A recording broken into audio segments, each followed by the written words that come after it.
The quest King Henry VIII went on to get a male heir and son saw him execute his most notorious wife Anne Boleyn, and the Tudor king was known for his brutal side. He would not stop until he got what he wanted, but what is not as well known is that Henry VIII did actually have a son by his first wife, Catherine of Aragon. However, the story of this young boy ended in tragedy, and things would have been very different if he would have lived longer, as it's doubtful that Henry VIII would have had 6 wives, and he would have got the successor he dreamed of early on in his reign. Join us today as we look at the death of Henry VIII's forgotten first son, and as always, to support our channel, please make sure to subscribe. Shortly after marrying Catherine of Aragon, Henry VIII and his new queen fell pregnant, and there was a lot of expectation and excitement around this child.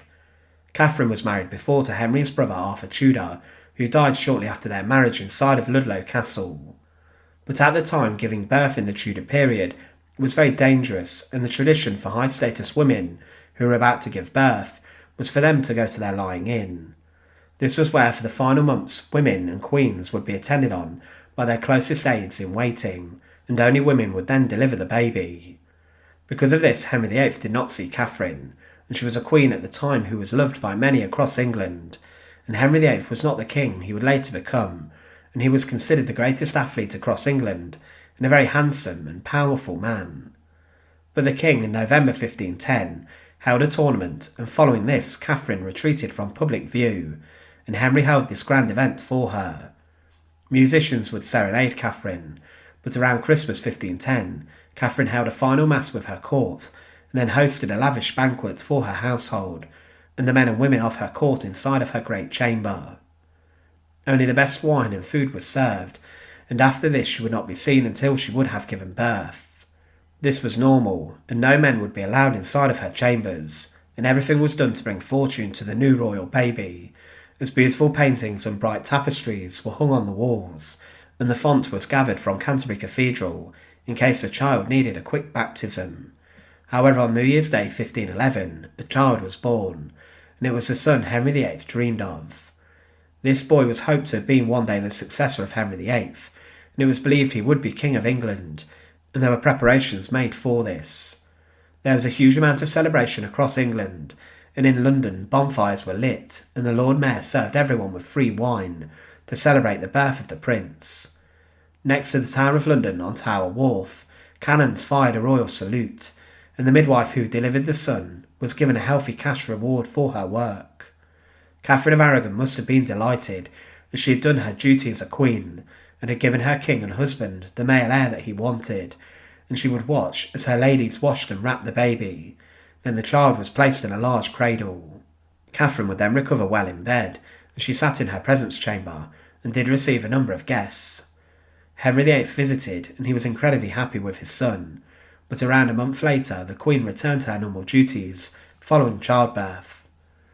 The son was named after its father and grandfather, and was named Henry, and it was hoped he would one day become King Henry IX. When the boy was just 9 days old, he was baptised inside of the Church of Observant Friars, next to Richmond Palace. There were many courtiers and international ambassadors who witnessed the ceremony, and there were big celebrations after. The prince was then given the title the Duke of Cornwall, and his godparents were William Warham, the Archbishop of Canterbury, the Earl of Surrey, and the Earl and Countess of Devon. Celebrations continued, and European monarchs, including the King of France, even sent many gifts, and ambassadors from Spain visited Catherine to pass on their well wishes. But following the Queen leaving her rest, she would once again reunite with the King, and the pair then went to Westminster Palace to live. This left the young prince, Henry the Duke of Cornwall, in the care of the nurses inside of the royal nursery, and his mother and father, the King and Queen, would visit a number of times. This was tradition also, and Henry VIII, to celebrate the birth of his male successor, would organise another huge tournament to commemorate the occasion, and this occurred on the 12th of February 1511. Henry VIII challenged the men of his court to a joust on the tilt yard, and claimed that none of them could beat him. There was a huge amount of royal pageantry on display. The King and Queen were very happy, which was strange when you consider how their relationship went downhill in later years, but the King and her ladies attended, and they sat watching the tournament in a gold and purple velvet covered enclosure. A cart came onto the tilt yard, which was pulled by a lion, which had been dressed in gold fabric. Then following this there was a huge party and a banquet, where much revelry took place. But this was one of the happiest moments of Henry VIII and Catherine of Aragon's marriage. But the celebrations would not last too long, as tragedy would strike. There were plans for the first son, Henry, to also be made the Prince of Wales, as well as the Duke of Cornwall, as he would be the heir to the throne, and Henry VIII considered an investiture ceremony for this. But 52 days after the young boy was born, tragedy struck the royal family. Whilst Henry, the prince, was inside of the royal nursery of Richmond Palace, he died. It's not known for certain what caused his death, as during the Tudor period it was very common for children to get sick and sadly die at a young age, and it's estimated that around half of those children born during the time period would not make it past their 5th birthday.